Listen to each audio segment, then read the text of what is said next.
नमस्कार दोस्तों, स्वागत है आप सभी का आज के मुख्य समाचार की इस वीडियो में, जहां हम आपके लिए हर दिन लेकर आते हैं देश और दुनिया की तमाम बड़ी खबरें। एक एक करके सभी बड़ी खबरों के बारे में आपको सटीक जानकारी देंगे। बस आप इस वीडियो के साथ अंत तक बने रहें। साथ ही आपसे एक छोटी सी रिक्वेस्ट है कि मुझे इस वीडियो को बनाने में बहुत मेहनत लगती है, तो इस मेहनत के लिए वीडियो पर एक लाइक जरूर कीजिएगा। साथ ही वीडियो के नीचे दिए गए इस लाल बटन को दबाकर चैनल को सब्सक्राइब कीजिए और इस घंटी को भी दबाइए ताकि आपको दिन भर की बड़ी खबरों की जानकारी लगातार मिलती रहे। तो चलिए दोस्तों, एक एक करके सभी बड़ी खबरों के बारे में जान लेते हैं। तो दोस्तों, आज की पहली बड़ी खबर की अपडेट की बात करें तो जींद में किसानों ने गेहूं की फसल पर चलाया ट्रैक्टर, बोले जो टिकैत कहेंगे वही करेंगे। जी हां, किसान नेता राकेश टिकैत द्वारा खड़ी फसल जलाने के बयान का हरियाणा के जींद जिले के कई गांवों में असर देखने को मिल रहा है। जिले के गुलकनी और राजपुरा गांव में कई किसानों ने अपनी गेहूं की फसल पर ट्रैक्टर चला दिया है। किसानों का कहना है कि अपने खुद के खाने लायक फसल को छोड़ बाकी पर उन्होंने ट्रैक्टर चला दिया है। किसानों का कहना है कि अगर फसल ज्यादा बच जाती है तो वो मंडियों में बेचने के बजाय उसका स्टॉक करेंगे। किसानों का यह भी कहना है कि कानून रद्द होने तक वो अगली फसल की बिजाई नहीं करेंगे। अब किसान सिर्फ अपने लिए ही सब्जी और अनाज उगाएंगे। बता दें कि पिछले दिनों राकेश टिकैत ने कहा था कि सरकार मांगे नहीं मानती है तो किसान अपनी फसलें जला देंगे। उसके लिए इसी बयान के बाद किसानों ने यह कदम उठाया। किसानों का कहना है कि राकेश टिकैत को भी कहेंगे कि उनका पालन किया जाए। किसानों का कहना है कि फसल पकने के बाद जलाते तो सरकार उन्हीं कानूनी दांव पेच में उलझा सकती है, जुर्माना लगा सकती है और मामले दर्ज करवा सकती है। आग लगाने से प्रदूषण भी फैलता है, लेकिन खड़ी फसल की जुताई करने से सरकार कार्रवाई नहीं कर सकती और फसल को खेत में काटकर मिलने से हरी खाद मिलेगी, जिससे जमीन की उपजाऊ शक्ति बढ़ेगी। और अगली बड़ी खबर की बात करें तो अब मकान मालिक नहीं वसूल पाएंगे किराएदारों से अधिक बिजली का बिल।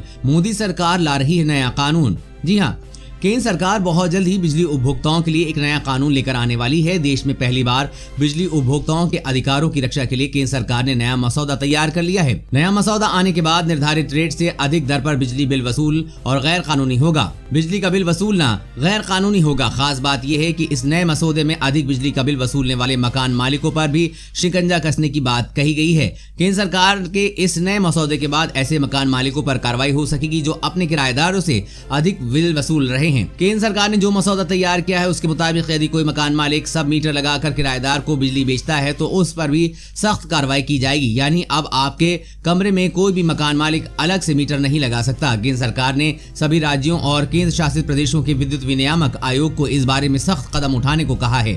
केंद्रीय ऊर्जा मंत्रालय ने सख्त लहजे में कहा है कि बिजली बेचने का अधिकार किसी को नहीं है। ऐसे में मकान मालिक किराएदार से मन माफिक बिजली बिल वसूल कर कमाई नहीं कर सकते हैं। यानी सरकार के इस नए नियम से मकान मालिकों की दादागिरी पर रोक लगेगी। और अगली बड़ी खबर की बात करें तो अब डिजिटल पेमेंट में नहीं होगी कोई परेशानी। बैंकों ने मिलकर किया ये बड़ा फैसला। जी हां, डिजिटल ट्रांजैक्शन का चलन काफी तेजी से बढ़ रहा है। कोरोना वायरस महामारी फैलने के बाद डिजिटल पेमेंट एक जरूरत बन गया है। अब लोग पूरी तरह से डिजिटल पेमेंट पर निर्भर रहने लगे हैं। हालांकि डिजिटल ट्रांजैक्शन को लेकर आए दिन कुछ न कुछ समस्याएं होती रहती हैं। इसीलिए मद्देनजर अब सार्वजनिक क्षेत्र के बैंकों ने बैंकिंग सेक्टर में तेजी से डिजिटल अपनाने के लिए डिजिटल बुनियादी ढांचे को और बेहतर करने के लिए एक कंपनी की स्थापना कर विचार कर रही है, जिसकी जानकारी दो बैंकों ने दी है। लेंडर से डिजिटल बैंकिंग इंफ्रास्ट्रक्चर कॉर्प की स्थापना और अन्य सुविधाओं के लिए संसाधनों की तलाश शुरू कर दी है। लैंडर्स कई फिनटेक कंपनियों के साथ साझेदारी करेगी और सॉफ्टवेयर को डेवलप करेगी, जिससे डोर स्टेप बैंकिंग और को लेंडिंग प्रक्रिया को आसान बनाया जा सके। कंपनी की स्थापना को लेकर पिछले सप्ताह वित्तीय सेवा विभाग के सचिव के साथ एक बैठक में चर्चा भी की गई थी। इस पहल के लिए भारतीय बैंक एसोसिएशन के तहत एक इंटर कमेटी का भी गठन किया गया था। और अगली बड़ी खबर की बात करें तो सरकार बेटियों को दे रही है 51,100 रुपए। सरकार की इस योजना का ऐसे उठाएं लाभ। जी हाँ, महिला सशक्तिकरण की और बेटियों की उच्च शिक्षा को बढ़ावा देने के उद्देश्य से केंद्र व राज्य सरकारें कई तरह की योजनाएं चला रही हैं। बिहार में बेटियों के लिए मुख्यमंत्री कन्या सुरक्षा योजना चलाई जा रही है। इस योजना के तहत बेटियों के जन्म से लेकर उनकी पढ़ाई तक के खर्चे सरकार वहन करती है। सरकार इस योजना के तहत बेटियों को कुल 51,100 की सहायता राशि देती है।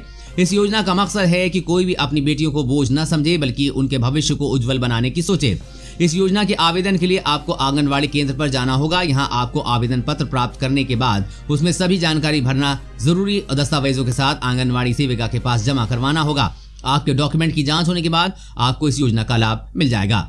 और अगली बड़ी खबर की बात करें तो पेट्रोल डीजल के बाद प्याज की कीमतों ने रुलाया। जानिए कब तक कम हो सकते हैं दाम। जी हां, पेट्रोल डीजल और रसोई गैस की बढ़ती कीमतों के बीच प्याज के दामों में वृद्धि ने घरेलू बजट बिगाड़ दिया है। खुदरा बाजार में प्याज की कीमत 50 रुपए प्रति किलो तक पहुंच गई है। सरकार को उम्मीद है कि मार्च में बाजार में प्याज की आवक बढ़ जाएगी, इससे दाम कम हो जाएंगे। इसके साथ ही केंद्र सरकार बफर स्टॉक के राज्यों को प्याज जारी कर सकती है। प्याज की कीमतों में अचानक आई वृद्धि की वजह से महाराष्ट्र और मध्य प्रदेश में बेमौसम बरसात है। इन दिनों प्रदेश में बेमौसम बरसात और ओले पड़ने की वजह से प्याज की फसल खराब हो गई। इसके चलते एशिया की सबसे बड़ी मंडी लासलगांव में प्याज की कीमत 4,200 रुपए प्रति क्विंटल तक पहुंच गई है क्योंकि मंडी में प्याज की आवक कम हो गई है। उपभोक्ता मंत्रालय के आंकड़ों के मुताबिक भी राजधानी दिल्ली में 20 दिन के अंदर प्याज की कीमत 10 से 15 रुपए तक बढ़ी है। सरकार के मार्च में प्याज की आवक बढ़ने से कीमत कम होने की उम्मीद है, बावजूद कई जानकार मानते हैं कि अभी राहत की उम्मीद कम है। और अगली बड़ी खबर की बात करें तो अब 53 करोड़ पशुओं को भी आधार नंबर देगी सरकार। जानिए इसके पीछे क्या है वजह।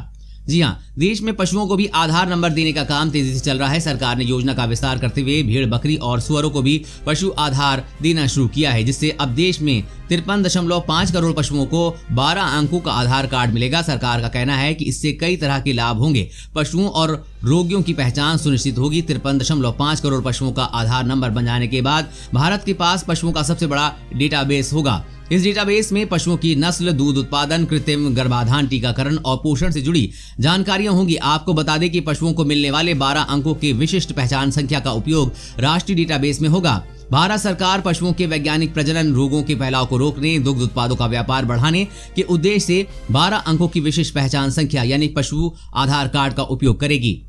और अगली बड़ी खबर की बात करें तो अब इंसानों में भी फैलने लगा है बर्ड फ्लू। ये लक्षण दिखे तो हो जाइए सावधान। जी हां, दुनिया से अभी कोरोना महामारी खत्म नहीं हुई है और एक नया खतरा पैदा हो गया। इस खतरे का नाम है बर्ड फ्लू। अब इंसानों में भी इसने फैलने की बात सामने आ चुकी है। रूप में बर्ड फ्लू से इंसानों के संक्रमित होने का पहला मामला सामने आया है। रूस के स्वास्थ्य विभाग ने इसकी पुष्टि की है। वेक्टर रिएक्टर सेंटर के वैज्ञानिकों ने बताया है कि एक पोल्ट्री फार्म के 7 कर्मचारी बर्ड फ्लू से संक्रमित पाए गए हैं। हालांकि उनमें किसी तरह के गंभीर दुष्प्रभाव नहीं दिखे हैं। रूस ने बताया है कि विश्व स्वास्थ्य संगठन को इसकी जानकारी दे दी गई है। वैसे आमतौर पर बर्ड फ्लू से ज्यादातर पक्षी और मुर्गियां ही संक्रमित होती हैं, लेकिन इससे संक्रमित पक्षियों के संपर्क में आने पर इंसान भी संक्रमित हो सकते हैं। ये बीमारी बेहद ही खतरनाक है, जिससे मौत भी हो सकती है।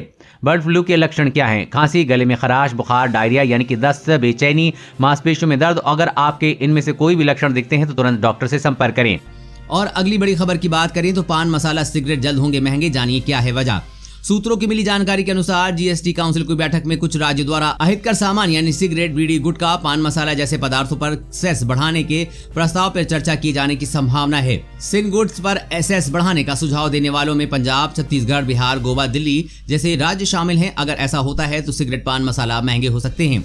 मौजूदा समय में पान मसाला पर 100% सेस लगता है और सेस नियमों के अनुसार अधिकतम 130% तक के सेस बढ़ाए जा सकते हैं, जिसका मतलब है कि जीएसटी काउंसिल अगर ये फैसला लेती है तो पान मसाले, बीड़ी, सिगरेट 30% महंगे हो जाएंगे। और अगली बड़ी खबर की बात करें तो मार्च से 60 साल से अधिक उम्र वाले लोगों को लगेगा कोरोना वैक्सीन। इसके लिए नहीं होगी मुफ्त। जी हां, देश में कोरोना वायरस को हराने के लिए साल की शुरुआत में टीकाकरण कार्यक्रम की शुरुआत की जा चुकी है। अब जल्दी टीकाकरण के दूसरे चरण की शुरुआत होगी। इसमें 60 वर्ष और उनमें से अधिक उम्र के लोग 27 करोड़ लाभार्थियों को कोविड-19 का टीका लगाया जाएगा। इस चरण में 2 समूह बांटा गया है। एक समूह को मुफ्त टीका लगेगा, जबकि दूसरे समूह को टीके के लिए भुगतान करना होगा। दोनों समूहों का टीकाकरण अगले महीने की शुरुआत में शुरू होगा। इसमें 60 वर्ष से अधिक आयु वाले लोगों को प्राथमिकता दी जाएगी। वरिष्ठ अधिकारियों ने कहा है कि सरकार ने यह भी तय किया है कि टीकाकरण के दूसरे चरण में लाभार्थी मतदाता सूची के अनुसार जिस राज्य में रहते हैं उन्हें छोड़कर अलग राज्य को भी चुन सकते हैं। द इंडियन एक्सप्रेस की रिपोर्ट के अनुसार सरकार के एक सूत्र ने बताया कि 2 पूर्व परिभाषित समूह होंगे। सरकार परिभाषित करेगी कि किस समूह को मुफ्त में खुराक यानी कि वैक्सीन मिलेगी। पंजीकरण करते समय लाभार्थियों को पता चलेगा कि वो मुफ्त टीकाकरण के पात्र हैं या नहीं। और अगली बड़ी खबर की बात करें तो दाल, तेल और आलू प्याज का अत्यधिक स्टॉक करने पर नहीं होगी सजा। नया कृषि कानून में बदलाव प्रावधान। जी हां, व्यापारियों और किसानों के हित को ध्यान में रखते हुए सरकार जो नए कृषि कानून लेकर आ रही है उसमें प्रावधान है कि दाल, तेल, आलू तथा प्याज जैसी कृषि से मिलने वाली वस्तुओं का जरूरत से सीमा से ज्यादा स्टॉक करने पर सजा नहीं होगी। सोमवार को प्रधानमंत्री मोदी ने कहा कि सरकार ने जरूरी वस्तु अधिनियम में बदलाव किया है और दलहन, तिलहन तथा दिलहन, आलू और प्याज जैसी वस्तुओं को एसेंशियल कमोडिटी एक्ट से बाहर किया गया है। ऐसे में व्यापारी और किसान इसका जितना चाहे स्टॉक रख सकेंगे। इसके खिलाफ कार्रवाई नहीं होगी। किसानों की आय बढ़ाने और व्यापारियों को निडर होकर किसानों की उपज का कारोबार करने का प्रेरित करने के लिए सरकार ने यह कदम उठाया है। और अगली बड़ी खबर की बात करें तो अगर नहीं माने व्हाट्सएप के नए नियम तो 120 दिन बाद डिलीट हो जाएगा। अकाउंट उठानी होगी कई मुश्किलें। जी हां, व्हाट्सएप के लिए पिछले कुछ महीने मुश्किल भरे हैं। इसी वजह से मैसेजिंग ऐप की नई प्राइवेसी पॉलिसी रही। नए नियम कायदों को लेकर व्हाट्सएप को तगड़ी आलोचना का सामना करना पड़ा। इसके अलावा बड़ी संख्या में यूजर्स ने दूसरे मैसेजिंग ऐप्स को रुख किया। इसके बाद व्हाट्सएप ने अपनी यूजर्स को कई प्राइवेसी पॉलिसी के बारे में समझाने की लिए उसे एक्सेप्ट करने की डेडलाइन बढ़ा दी थी। व्हाट्सएप ने यूजर्स को 15 मई तक प्राइवेसी पॉलिसी को मानने के लिए कहा था। अब व्हाट्सएप ने साफ कर दिया है कि नई प्राइवेसी पॉलिसी 15 मई से लागू हो जाएगी। व्हाट्सएप यूजर्स को डेडलाइन से पहले ही नई प्राइवेसी पॉलिसी को एक्सेप्ट करना होगा, वरना उन्हें कई मुश्किलों का सामना करना पड़ सकता है। अगर आप 15 मई तक नई शर्तों को स्वीकार नहीं करते हैं तो आपके व्हाट्सएप अकाउंट की फंक्शनैलिटी कम हो जाएगी। पॉलिसी नहीं मानने पर आप कॉल रिसीव कर पाएंगे और नोटिफिकेशन देख पाएंगे, लेकिन आप व्हाट्सएप से मैसेज सेंड और रिसीव नहीं कर पाएंगे। इसका सीधा मतलब यह है कि व्हाट्सएप आपको नए नियमों को मानने के लिए मजबूर कर रहा है।